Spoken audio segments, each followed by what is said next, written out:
Hello বন্ধুরা, তোমরা কেমন আছো? আমি তোমাদের বন্ধু অন্তরা। আমিও খুব ভালো আছি, আশা করছি তোমরাও ভালো আছো। তো চলো, বেশি কথা না বলে ঝটপট বলে দিই আজকে আমি তোমাদের সাথে কি শেয়ার করছি। আজকে আমি তোমাদের সাথে শেয়ার করছি আমগুড়, কচি আমের আমগুড়। তো চলো তোমাদের সাথে রেসিপিটা শেয়ার করছি। তো রেসিপি শুরু করার আগে তোমাদেরকে একটা কথা বলে রাখি, আমি তাড়াহুড়ো করায় কিছু ভিডিও তুলতে পারিনি, তো সেগুলো আমি তোমাদেরকে মুখে বলে দেবো, একটু অ্যাডজাস্ট করে নিও। তো চলো শুরু করা যাক। তো আমগুড় করার জন্য আমি প্রথমে কাঁচা আমগুলোকে খোসা মানে গোটা অবস্থাতেই ধুয়ে নিয়ে জল ঝরিয়ে রেখেছিলাম, কিন্তু ধোয়ার পরে মানে কাটার পরে আর ধোয়া যাবে না। তো যাই হোক, আমি একটা আমকে 4 ফালি করেছি। তোমরা চাইলে আমি যেগুলো বড় আম সেগুলোকে 6 ফালি করেছি, আর যেগুলো একটু ছোট আম সেগুলোকে 4 ফালি করেছি। তো যাই হোক, এখানে আমি মশলা করার জন্য মৌরি নিয়ে নিয়েছি। ওটা আমি মৌরি আর শুকনো লঙ্কা কালকে, ওটা মানে ঠান্ডা হয়ে গেলে কাঠখোলায় ভেজে দিতে হবে। আমগুলো দেখেছো তো কিভাবে আমি টুকরো করে কেটে রেখেছিলাম। আমার ওই টিফিনে ছিল আখের গুড়। তো যাই হোক, কড়াই গরম করে কড়াইতে আমি তেল দিয়ে দিয়েছিলাম। তো তেলটা একটু গরম হয়ে গেলে আমি দিয়ে দেবো 5 ফোড়ন আর শুকনো লঙ্কা ফোড়নে। তো দেওয়ার পরে আমগুলো কিন্তু আবারও বলছি, কাটার পরে আর কেউ ধোবে না, তাহলে কিন্তু পচে যাবে আর সংগ্রহ করে রাখতে পারবে না। আমগুলো খোসা থাকার অবস্থায় গোটা অবস্থাতেই ধুয়ে নিতে হবে।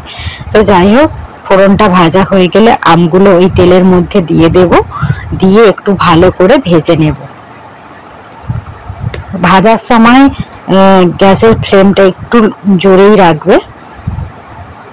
তো তারপরে যখন আমি আখের গুড়টা দেব, তখন গ্যাসের ফ্লেমটা কমিয়ে দেব। আর কেউ এতে একটুকু জল দেবে না, একটু জল দেওয়া যাবে না, জল দিলেই খারাপ হয়ে যাবে আর আমরা সংগ্রহ করে রাখতে পারবো না। তো যাই হোক, পুরো গুড়টা দেয়া হয়ে গেছে আমার। দেওয়ার পরে দেখো আমি ভালো করে মিশিয়ে নিচ্ছি আমগুলোর সাথে। এটা এবারে একটু ফুটতে থাকবে। এই পুরো প্রসেসটাই কিন্তু লো ফ্লেমে হবে। দেখো কি সুন্দর ফুটছে। একটু নেড়ে দেবো নিচে যাতে বসে না যায়। আর এটা কিন্তু পুরোটাই লো ফ্লেমে হবে। দেখো অনেকটা যখন ফুটে ফুটে যখন দেখবে যে অনেকটাই হয়ে এসে গেছে, তখন আমি চলো তোমাদেরকে দেখাচ্ছি কখন বন্ধ করে দেব। তো দেখো একটু মাঝে মাঝে নাড়াচাড়া করে দেব। তো এবার এতে দিয়ে দিচ্ছি লবণ। লবণটা না আমগুলো যখন ভাজছিলাম তখনই দেওয়ার কথা, আমি ভুলে গিয়েছিলাম, তাই আমি পরে দিলাম। তো তোমরা ভাজার সময়তেই দিয়ে দেবে, তাহলে ভালো হবে।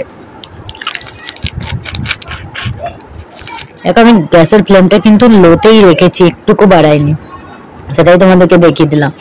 আর এটা পুরোটাই লো আছে, লো ফ্লেমেই হবে।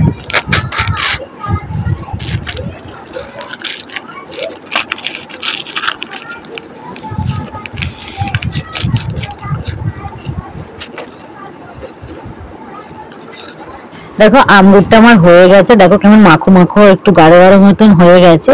তো এবারে আমি ঢাকা দিয়ে ফ্লেমটা অফ করে দেব। তো আমার আমগুড়টা হয়ে গেছে, আমি গামলিতে ঢেলেও নিয়েছি। তো বন্ধুরা, আমি কিন্তু প্রথমেই বলেছিলাম সব ভিডিও তুলতে পারিনি, ভুলে গেছিলাম তাড়াহুড়োর জন্য। তো যাই হোক, আমি কড়া থেকে নামিয়েছিলাম, সেই ভিডিওটা করতে পারিনি। তো যাই হোক, পরের দিন আমি এটা রোদে দিয়েছি। দেখো মশলাটাও আমি সেই যে তোমাদেরকে দেখাচ্ছিলাম মৌরি আর শুকনো লঙ্কা, ওটা আমি শুকনো কড়াই ভেজে গুঁড়িয়ে শিল নোড়াতে গুঁড়িয়ে এটা পরের দিন সকালে মশলাটা দিয়ে দিয়েছিলাম, দিয়ে এবারে রোদ দিয়েছিলাম। এখন 2-3 দিন রোদ দিয়ে রাখতে পারো। ধন্যবাদ।